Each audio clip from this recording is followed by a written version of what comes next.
So I'm a 39-year-old single bro now, and one of my biggest fears in life, isn't like snakes or roller coasters or accidental ass to mouth.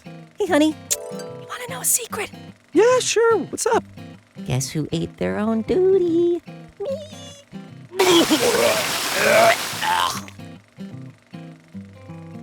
Why? One of my biggest fears is becoming Tom the lighting guy. Now, if you don't know who Tom is, you will. About a decade ago, I took my then girlfriend to a date to the Melting Pot. It's this 4-course fondue dinner place, with the dinner being like $100. It's definitely middle-class fancy, not quite Dorsia. And the meal is supposed to be taking place over 3 hours. It's very romantic, and about an hour into our date, I noticed that the guy in the booth next to us hadn't stopped talking. And of course, we can't help but be nosy. And the guy is Tom. He's a 39-year-old lighting technician. He's dressed as fancy as one would suspect Tom would get. He's got a nice polo on, khakis, basically dressed as nicely as the Eddie Bauer catalog told him to dress. Put on a fucking polo! Okay. Now, dance for me! I'm dancing! And Tom is really trying to impress his date. And she is really bored. And I'm pretty sure she only got like 3 responses in the entire hour. And I was doing this thing for Beyonce, by the way. Yeah, cool. And when you work in my industry, I let a dog fist me once. you get to meet all kinds of famous people. Oh, cool. Dog scratched my insides, never fully recovered. And look, at this point, I feel really bad for Tom. He's putting himself out there. He's trying hard. It's not working. But then again, there was more to this story. I also let another dog fist me once. No, nothing to do with dog fisting, though. Can we come back to that story later? What? Anyway, I really want to talk about this dog fisting. Nope. We got to get back to the date. Actually, speaking of that, turns out, and this is where I stopped feeling bad for Tom, this wasn't a date. You see, she's Tom's sister's best friend. Tom found out she was back in town, so he was like, hey, we should go to this place. And she's like, oh yeah, cool. He's like, all right, cool, pick you up. Drove her to the Melting Pot. She didn't know what she was getting into. And at one point, Tom says to her, well, remember that time I drove you and my sister up to college a few years ago? Tom, what the fuck are you doing? You see, it's kind of a standard guy move to make mountains out of molehills when it comes to small interactions with women. Like when the Veggie Grill cashier compliments your hat, nice hat. And you're so flattered by it, you don't take your hat off for 10 years. Sir, if you want me to give you a haircut, you gotta take your hat off. No. Anyway, back to the date Tom tricked her into going into. Tom's really hoping she'd remember this big moment, but she says, I think I kind of remember that moment you have a very clear, vivid memory of. oh, and you can watch Tom's heart crumble. Well, that was the day that I realized I had feelings for you. Oh, what? No way, motherfucker, what?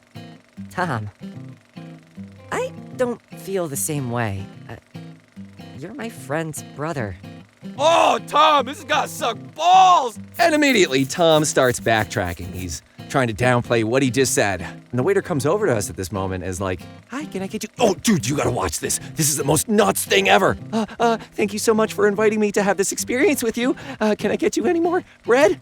Motherfucker, we're gonna tip you well! You cannot miss this car crash. This is a once-in-a-lifetime opportunity. The boss will see me. I will fuck your boss for you! You will get a raise! You cannot miss this moment! I think I went overboard there. And ooh, Tom is still testing the waters. He is not taking the rejection. So he, in a last-ditch effort, says to her, well, I was gonna tell you how I felt by singing it to you.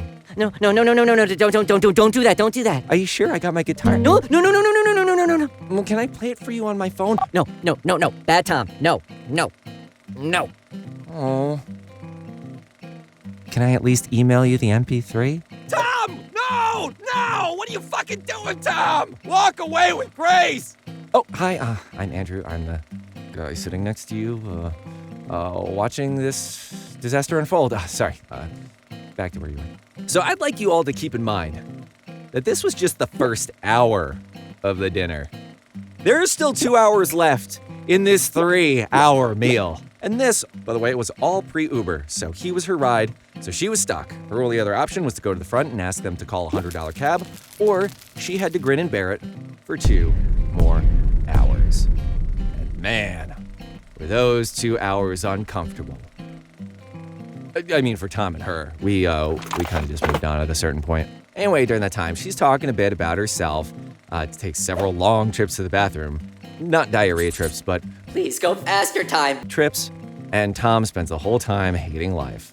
Now, look, I know you may sympathize with Tom, but his actions and poor judgment really ruined this night. And I've been thinking about this lately because a decade later, I'm Tom's age. That relationship didn't work out, future ones didn't work out. And here I am, 39, and yeah, now I'm in the same place as Tom.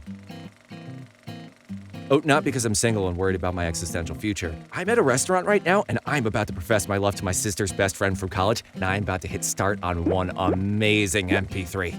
You ready? No. And a 1, and a 2, and a, chicka, you're my sister's best friend, and I think you're hot. Do you want to make my babies? Pretty please? What's your first name? I'm leaving. I'll take that as a no.